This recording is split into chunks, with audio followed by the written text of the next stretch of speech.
Welcome to Rates and Barrels, presented by Topps. Check out Topps Project 70, celebrating 70 years of Topps baseball cards.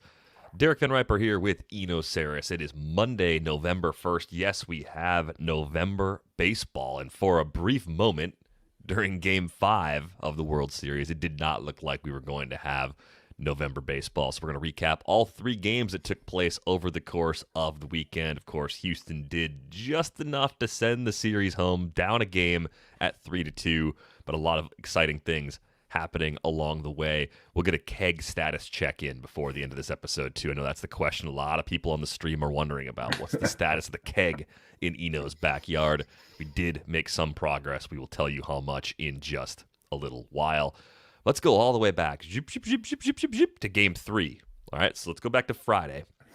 It was going to be the rain game, and then it was really the Ian Anderson game, and that, of course, led to a series of pieces and a lot of conversations about the death of the starting pitcher and just the usage. But in another way, it's really just sort of what we saw last World Series with Blake Snell. And rather than leave Ian Anderson in to see what would happen as Houston got more looks at him, Atlanta went to the bullpen, went to the strength, and it worked. They won that game 2-0, and it's kind of hard to argue against that, right? I mean, if you see how it plays out like that against an offense as good as the Astros offense, I guess I don't really see what the cause for complaint is here.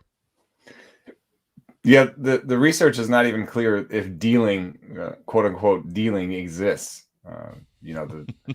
I would say it doesn't. If you look at pitchers who pitched well, and then you try to predict their next inning, and then you look at ones who haven't pitched as well, and you try to predict the next inning, you don't do any better either way. So there's maybe some flaws in that research. I don't know. Some people like to point out that there's differences there between the average and the mean or whatever, and that you're more likely to be good in that next inning. You're just not likely to be so good that it moves the research. You know what I mean? Like, you're more likely to be good than not in that next inning. But it just doesn't, it washes out when you start to take averages and look at the whole population. But I would say he wasn't even dealing. I mean, yes, no hits. I get that. But 3 walks against 3 strikeouts. I was not watching that thinking oh, this guy's going to throw. Even his manager after the game said this guy, he wasn't going to throw a 9-inning no-hitter. Right. Some of that might have been the pitches he'd thrown to that point, too. He was sitting at 76 pitches after 5 innings. So was he going to throw 115 to get there? That's a little bit silly, too. But you and I were watching this game together, and I don't think it even crossed our minds oh, yeah, he's going to definitely get deep into this game and he's got a shot at actually holding a no-hitter. That was not even a part of the conversation whatsoever. It was a really nice start that happened to be 5 no-hit innings. That's the way I would look at it. You could be sad about it, I guess. I mean, yeah, maybe in some other year and at some other time they would have pushed him. But, it's not just the game that has changed in terms of the athletes on the field and such. The game has changed as in the postseason is way longer. It's way longer than it used to be. And so, good morning, Monday morning. Let me get my mic. Yikes. But it's way longer. So that's why I think you're seeing all these pitchers. 85 pitches is the new 100 for starting pitchers in the postseason. 80 to 85 pitches is about the longest anyone's gone. I think we've had 2 pitchers that have gone further than 85 pitches. So I think that's partially because there's a whole nother month now. It used to be you jump into the CS and then the World Series. So I think that you just have to manage these guys because the postseason is so long now. Yeah, and I think part of that has to be we just had an off day. We have all of the relievers that we want to have at our disposal here. So we're not turning it over to anybody that we're uncomfortable with. We're using the 4 relievers that we like the most to finish off this game. I think that has to be part of the situation too, right? If you're doing this in, let's say it's a game 5, you played games the previous days, all of those A relievers have at least some fatigue from pitching in one or both of the previous 2 games, then maybe you push Anderson out there for the 6th and you can kind of play the let's see what happens sort of game, one out at a time, and then quickly take him out of the game if he finds some trouble. Yeah, yeah. Yeah, I think that I think it played out perfectly. I think they wanted that win more than they wanted a no hitter in the postseason. It's one of those times when the individual performance takes a back seat to the collective performance. I think they did the right thing. The comments in the live stream on point, James. I think Kerry Wood's 20K game proves that dealing exists, but maybe it's not something that's predictable. I mean, I think with Wood, Well, that's what I mean. That's yeah. what I'm talking about. When you're making that decision, you're trying to be a probabilistic thinker. You're trying to think using the tools that are predictive, and so it really wouldn't be that. If maybe Rob Arthur's research would be relevant here, like maybe if the guy is sitting 2 ticks above normal, then he could be in the middle of a hot game. Right. Yeah, we talked about those fluctuations. Yeah, and as Mitch points out, I don't think dealing doesn't exist means that good outings don't exist. Exactly. That's not really what I'm saying either. We're trying to talk about the predictive nature, like the predictive nature of the first 5 innings when it comes to the 6th inning. Yeah. And that was a weird game too because Luis Garcia needed 72 pitches to get through 3 2/3. Like, I mean, the conditions were bad in Friday's game 3. It was cold, it was rainy, gripping the ball probably very difficult. Well, adds a little something to that Anderson performance, I guess, for me. When I researched pitching in the cold back for Fangraphs article back in the day, the big consensus actually was that the cold wasn't so bad; it was dryness. And you think about that in the context of the whole sticky stuff, battle that we've had this year. I think that maybe gripping the ball wasn't so hard for them because it was wet. But I do think throwing the ball hard was hard for them. I don't think either of them was had a good bump in velo. So I think it does generally lead to offense being down. The ball doesn't fly as far when you hit it, and the pitched ball doesn't go as fast. So. Anything else from the Ian Anderson game as we're it calling it? It didn't look comfortable. It didn't look like a lot of fun. No, it looked like a miserable place to be in a game and at a game. But anything else from this game that really caught your eye? We were just discussing Ian Anderson in the context of the Pitching Plus model, and it's he does not pop in that model. He shows as having every single one of his pitches has below average stuff. He does not have great command by most of the command metrics I've looked at. And so it was just interesting to see him shove while, sort of publicly discussing, what the pitching model thought of him. The consensus that we came up with, or the different ideas that we came up with for what the model might be missing is, let's see, one could be arm speed. He could sell the changeup with really good arm speed. And so that might come someday because Hawkeye can track limb speed, limb movement. So we might be able to put that in the model someday. And another one is he has a really over the top, he has an extreme arm angle. Is that something that's like obvious to you? It's not as obvious, I think, when someone's extremely over the top than when they are like a submarine or something.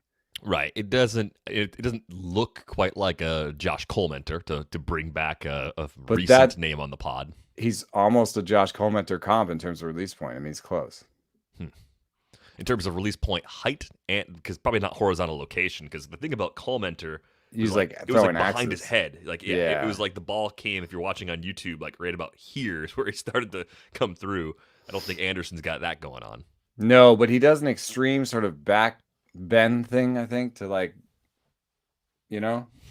almost like Bauer at UCLA.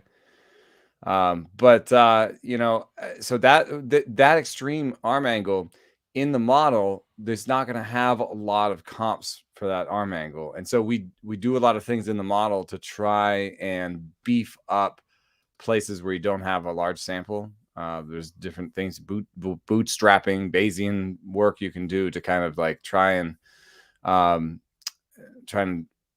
beef up the sample, basically. But anywhere on the extremes is still going to be the model has no other release points like that to compare to, basically. So I think it's the extreme over the top. I think it's probably he sells the changeup really well. And then it's possible that we're missing something. So when we do Location Plus, we say, what are the good places to put changeups, right? Just all changeups. So I think part 2 of this model will be, what are good places to put changeups like Ian Anderson's? And we may find that he puts his changeups in good places for his changeup. And I've talked about that in reference to like Adam Ottavino. Adam Ottavino's slider might have a very different location pattern than like AJ Minter's cutter, so we should maybe account for that in the model.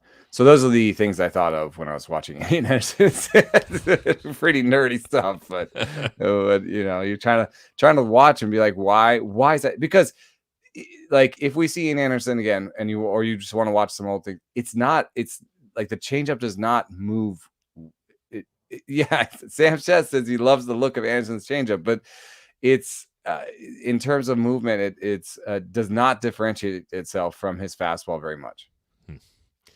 A mystery for the model too, but yeah, I think it leaves you in a difficult position of, in the short term, it's like, well, do I go against the model and do I buy into Anderson because I think I understand where the flaws are? And then I had picked the Braves that night, and then I was looking at that model and I was like, man, it really doesn't like him. And I switched my pick at the last minute to the Astros. But I think your model and your approach have had you on the under position with Ian Anderson. Whatever Ian Anderson's expectations were, you've been below that consistently, really, since he was a prospect too. So you've at least held the same position consistently, which I think is admirable. It's not working out well for me. But you've stood your ground. Let's take a look back at Game 4, where Zach Greinke delivered. I mean, that's what you wanted. You wanted that going into the beginning of the series. I think it was before Game 1 or after Game 1. It was very clear that Greinke was going to have some sort of starting role in the series, and he came through. Kyle Wright, though, held it together for Atlanta. And it was a quick exit. Dylan Lee was basically the opener. I thought they probably wanted to get a full inning from him before making a change. But Kyle Wright ended up pitching really well and kind of gave them a World Series performance that was right in line with what Drew Smyly did back in the NLCS, where no one really expected it, and it was really good, and it ended up keeping Atlanta in a position to win a game that, frankly, I don't think any of us were predicting that they could win.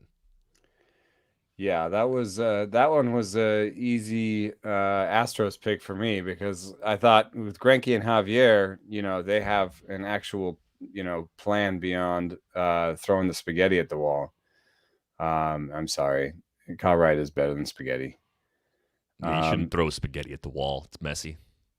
I have some stuff. There's a question in the chat about like Kyle Wright's stuff numbers, but I think that they are a little bit irrelevant, because last night you saw Kyle Wright throw the sinker and the curveball most of all. In the model, the model does not like his slider or his sinker, but it says that he's throwing all these different pitches, changeup, curveball, all this stuff.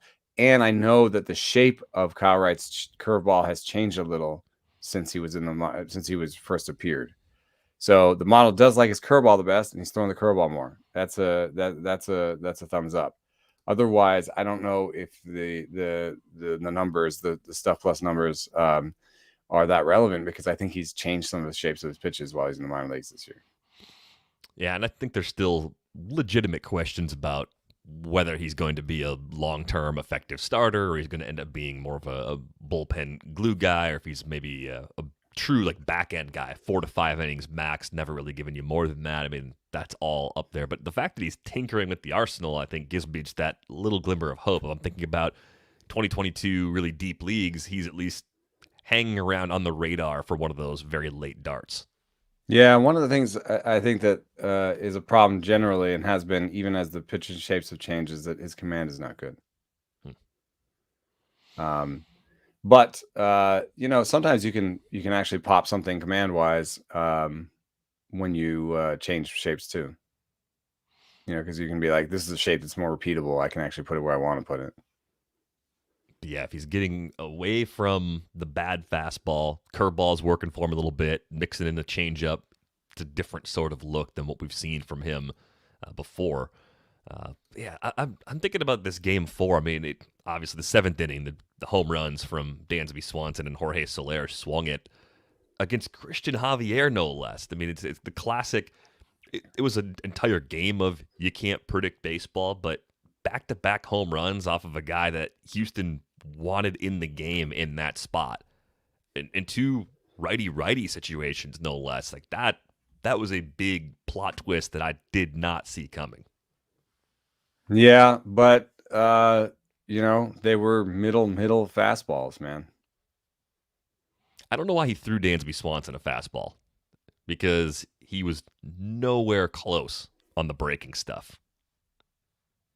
Yeah, I was a little disappointed in that one because I like Javier so much, but that I think that some of it is maybe some of it was pitch choice. He did throw more sliders than fastballs, so he was hiding the fastball a little bit, but his poor command I think shown through. Maybe the fastball was the right call, but middle was not the right location. Right, just the complete miss of the spot, right? Target was probably up and further away, and he ended up just leaking out over the plate, and damage was done. But Yeah. that one that's a tough one because you get what you want, you have everything lined up really well, you're in control of a game, and it falls apart that way. I think it does kind of come back to a recurring question we've had with Christian Javier. Is he actually going to be a possible starter for them next year? Do you see in the past, obviously it was fastball slider in this outing, but do you see enough in previous attempts for a deeper arsenal to believe that he'll get a chance to stretch out again and possibly be a back end guy? Well, I've always I have the like first line stuff numbers, like their overall stuff number, but then you look at the per pitch types too, the pitch type breakdowns. And for Javier, it's like, 104 stuff. Love this guy. But then you look at the breakdowns and it's 119 stuff on the slider, which is all thumbs up. And then only a 99 stuff plus on the four seam. And everything else is below that. And that includes a lot of relief appearances. So I would assume that, as a starter, he has like a 95 stuff plus four seam. Everything it goes down a notch, and then none of his locations are above average, and we know that his command isn't very good. But the other pitches aren't terrible. They aren't like 60s and 70s. They're like low 90s. So I think that he could be. I think they'll give him another shot.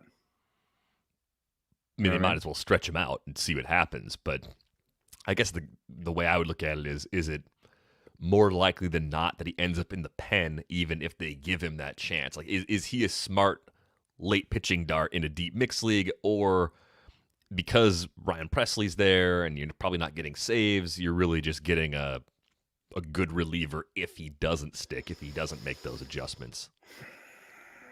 Yeah, I mean, I think with that level of command, and with the fact that his team has already moved him, I would assume that he's headed more towards the bullpen. But one thing that I don't have in front of me is a sense of what the team looks like next year. I mean, I think they might just need him, next year because Greinke's a free agent, right? Greinke's a free agent. Verlander is also a free agent coming off of Tommy John, right? Yeah, so they have under contract. Odorizzi will have an option. Urquidy, Odorizzi, Garcia are your top three, and Fromber. And McCullers if healthy. Ah. So maybe he doesn't even start in the year in the rotation. It'd be Orizzi versus Javier. Yeah. Yeah, and I think with Odorizzi, he might be the kind of guy that while you don't necessarily want to start him in playoff games, you're perfectly content to start him every fifth or sixth day throughout the regular season because he's just more of a volume guy that helps get you there. Yeah. Funny how that has become a thing that a few more teams have picked up over the last couple of years. But Game 4, I don't know. I thought it was the pitcher's duel that we didn't think we'd be getting because of it being a bullpen game. Way bigger surprise than Game 3. Yeah. Way bigger surprise. I just thought, the way the bullpens are shaken down. And in fact, Game 5, I think, was kind of what I expected out of Game 4. Right. That's exactly where I'm at, too. One last thought on Game 4, by the way. That long out that Jose Altuve had against Luke Jackson, I think that ended the 8th inning. Eddie Rosario made a really nice catch. They said on the broadcast it would have been a home run in like 24 other parks. That ball was smoked, and Eddie Rosario had to go a long, long way to get it. But looking back at last night's Game 5, this was the slop that I expected to see on Saturday. But for that moment, right around 8:30 or so Eastern last night, it seemed like it was going to be over. The Adam Duvall first inning grand slam, like everything was coming up Atlanta, a 4-0 lead. You're getting Fromber rattled early.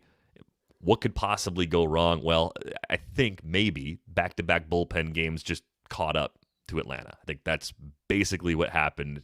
Houston, as we've talked about throughout the entire postseason, throughout the entire regular season, they're the best offense in the league for a reason. They don't strike out. They put a lot of balls in play, and they do damage. Like, that's a recipe that's going to generally come through against the B relievers especially.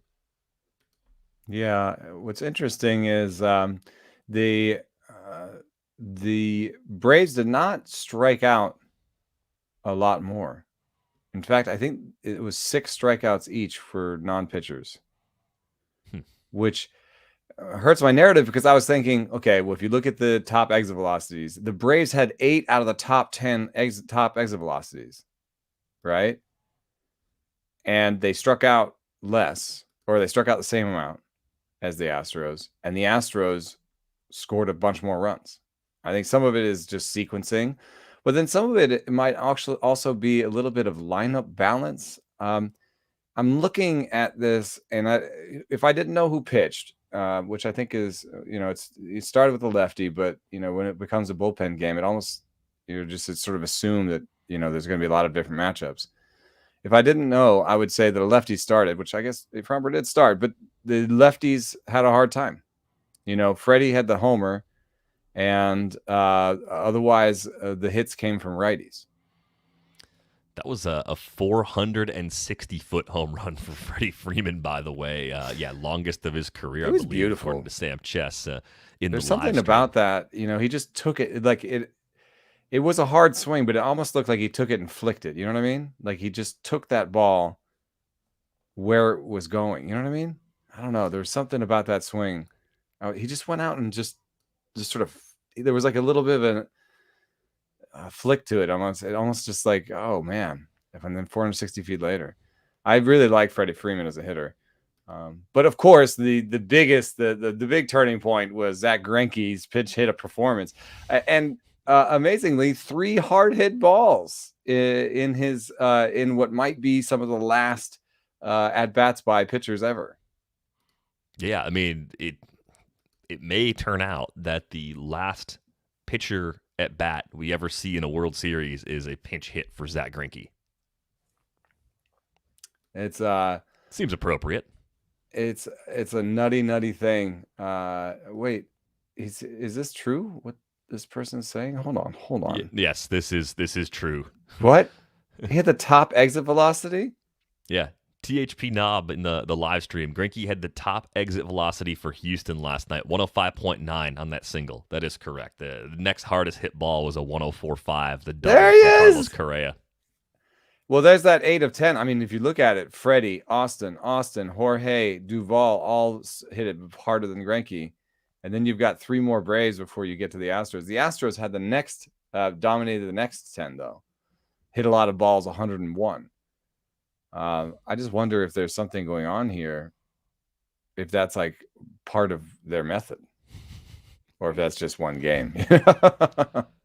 I think one of the things you can see very easily on the slow mo replays, you can see how ugly some of the swings are that put balls in play. But I think the ability to take a bad swing and hit a ball that's difficult to hit and put it into play is a pretty unique skill that maybe Houston has a few more guys like that. I mean, Altuve is he's his own thing because he's small in the first place and then has all that range and coverage, right? But I wonder if that's what it is. At a certain point in your game plan, you're saying, hey, we're not going to get the stuff we can barrel up in some of these sequences, but let's just put pressure on the defense. I think that was B, a like sort question. of B and C swings. You mean like Well, sort yeah, of, like yes, it's situational hitting, right? I mean, that's yeah. what it is. I was thinking about that. Bregman took that slider to the opposite field, Mhm. and he told me in Oakland, I only want to swing at balls I can hit homers off of.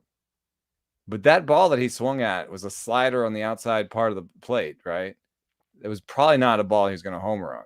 No, he's using you to send smoke screens to other teams. But then he also took like a B level swing, right? That was kind of like an inside out, like dink it into the outfield swing, if I'm not mistaken. So yeah, I think that maybe that is something that they do hitting coach wise is be like, have a good 2-strike approach, and it's not always to use it when it's a 2-strike approach. Like just maybe access that if they're just not going to give you a fastball where you want it. Got one here from Mitch. No one was more disappointed the series went 6 than Buck and Smoltz. It's been surprisingly low energy too in the booth. Am I crazy? It's low energy. Yeah. No, because Smoltz was like telling some story about how he electrocuted himself, and like it was so first of all it was weird, and then he had to be like, oh, don't electrocute yourself, kids out there.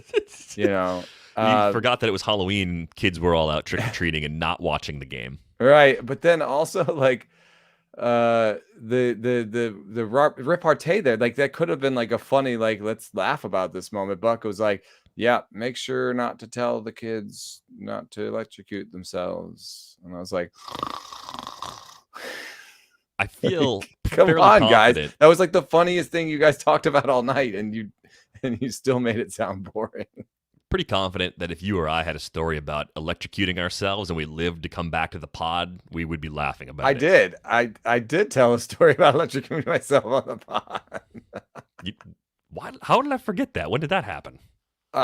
Christmas lights season last year. Christmas light season last year. I don't remember that. My father-in-law is a tinkerer. He likes to keep, I guess, extension cords that have raw bare parts on them around. Keep those. It's like don't keep those extension cords, kids. What are you talking about? Why would you leave that? And then it was partially taped up. Like, oh, okay, so he fixed this one, right? It was a live wire. Live wire right in my elbow. Woo! I was screaming. I screamed so loud that like a neighbor 3 houses over is like, "Are you okay?" That's how you know you've been harmed. Like when you make such a horrible sound that an anonymous neighbor from some distance checks in, you did something very bad. Yeah, the scooter story, I think, is your classic Eno injury story because, I mean, that was a bad situation. But I guess I don't expect much from Buck and Smoltz. I feel I had a low bar for them to hurdle, and they didn't hurdle it. Right. Like I feel like Buck was really happy that the series was off on a Thursday because then he could do the Packers-Cardinals game on Thursday night. He could take a break from the World Series, call a football game, and then get back to it for the weekend. But I don't know. I mean, a 9-5 at Houston win, like I thought that was the Game 4 script. It played out in Game 5. I think the Minter fatigue, as someone pointed out, yes, that was definitely a concern just because of how heavily they've pushed him in the last 2 weeks or so. He wasn't down velo like compared to the regular season, but he was down velo compared to the postseason. Which, it just makes sense. There's going to be a cost to pushing a And guy like that. he lost 2+ inches of horizontal movement on the cutter. And horizontal movement is very important for cutters. So yeah, there was a little bit of fatigue there, I think. What about Fromber? Just going back to early postseason Fromber. Now he's back down to the one really good start against the Red Sox. The day that I said, I don't know if good Fromber's coming through the door. That was the only day that good Fromber came to the door in this postseason and looked like the guy that we saw last year. And is there anything with the I stuff? think he's a that bit stands of out to you? a two-pitch pitcher that really has to dot the bottom of the zone. And I think that the Braves were just disciplined enough to say, hey, we're not going to swing at the very bottom of the zone. So if you really need a strike, you're going to come up a little bit. And then they punished everything that he threw that was at all up. Is that about the same reason you got? Yeah. I mean, that's... He just didn't have another weapon to say, oh, you're looking for something in the zone. Here comes my changeup in the zone. Like Urquidy did that. That's why Urquidy was throwing the high changeups. He's like, oh, you're going to sit, you're going to wait for something up in the zone. Well, then I'm going to throw you some weird ass high changeups. I just think Fromber didn't have that trick in his back pocket.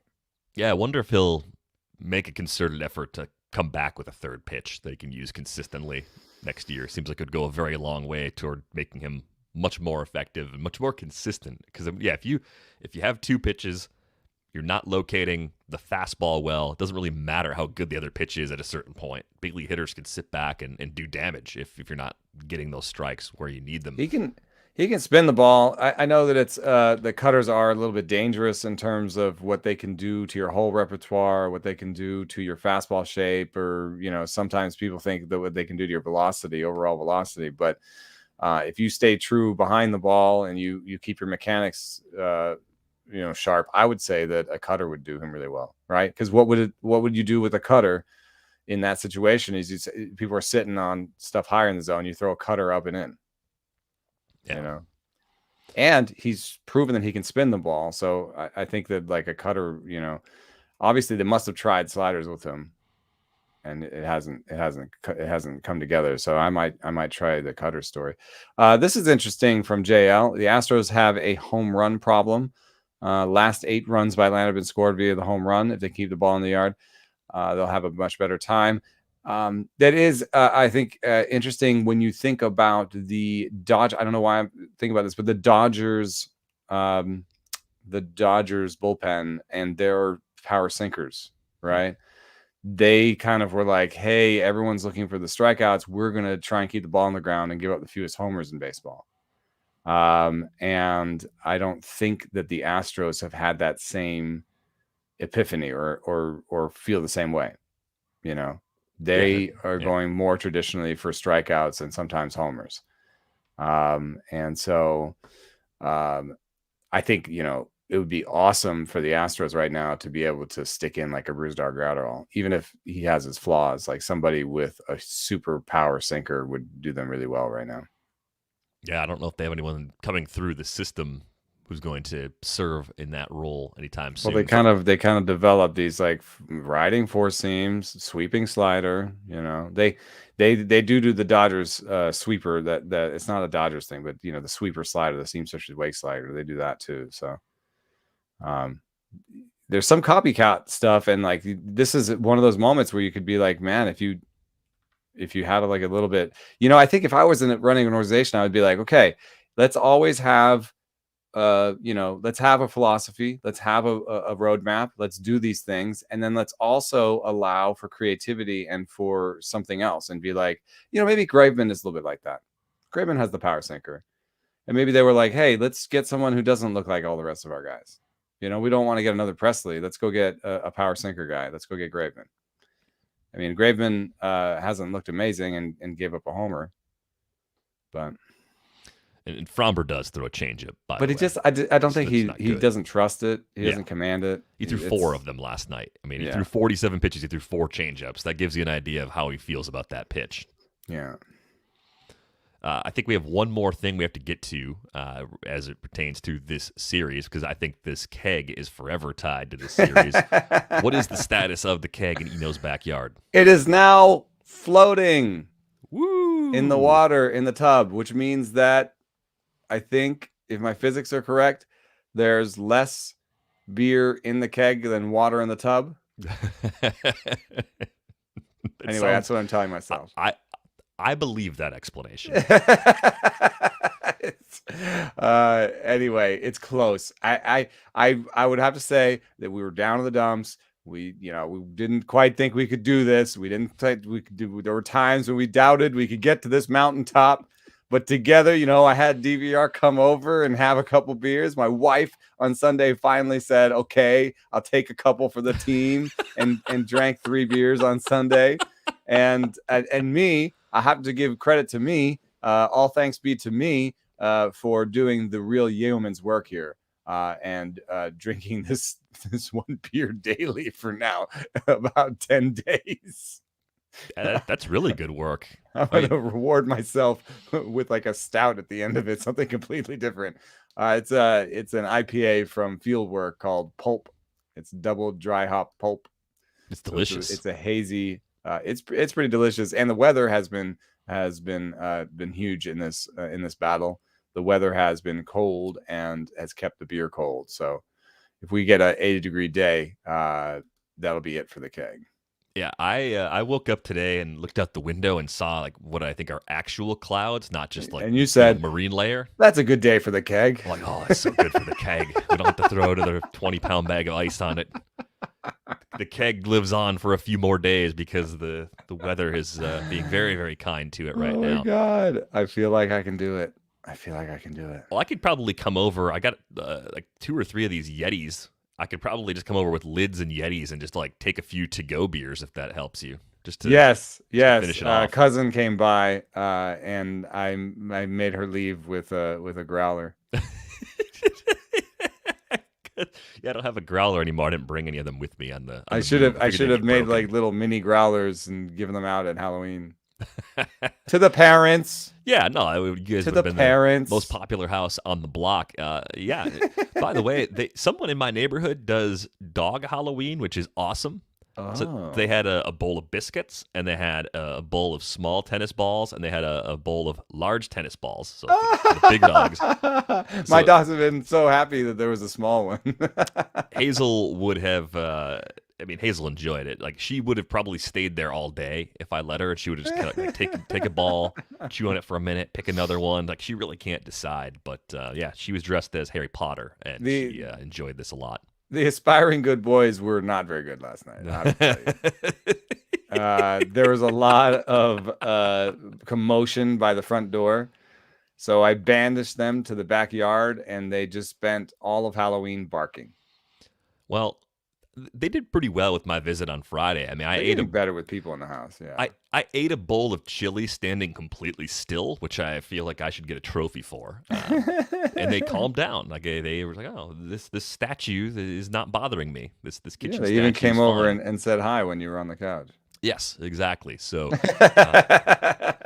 yeah, Sam is right. I'm not sure that they are aspiring. They're sitting on command now. And they don't bark at every single person they walk by or dog, only some. All right. So I don't know, trending okay-ish. Two Chihuahuas, little Chihuahua dachshunds. It's a long road. We're Buster all Douglas and Iggy Pup. Buster Douglas and Iggy Pup. We have Game 6, of course, coming up on Tuesday. Their birth names. Yeah, that's what it says on the paperwork. Of course, on Tuesday, Game 6, we've got Luis Garcia lined up to go up against Max Fried, which probably gives us an Urquidy-Ian Anderson matchup. Urquidy through an inning in relief in Game 5, so you give him a day off, let someone else start Game 6. You could bring him back in 7. Oh my God, Urquidy-Ian Anderson. That's like a pitching plus. It's a referendum on pitching plus. All the model really likes Urquidy and it really doesn't like Anderson. Oh no. Britt should be back soon, by the way. I saw a few questions asking. She's not big leaguing anyone. She'll be back in the near future. So, fortunately, we will have her probably back before the end of the postseason. So, looking forward to that. You can find us on Twitter. You can find Britt at Britt_Droly. You can find Eno at Eno Saris. You can find me at Derek Van Riper. We're, of course, here at 11:30 a.m. Eastern, so long as there are playoff games. So I guess we're still rooting for 7 just to maximize the number of shows. That's only natural. If you'd like to get a subscription to The Athletic, you can do that. Get 33% off for your first year at theathletic.com/rates and barrels. That is going to do it for this episode of Rates and Barrels. We are back with you on Tuesday.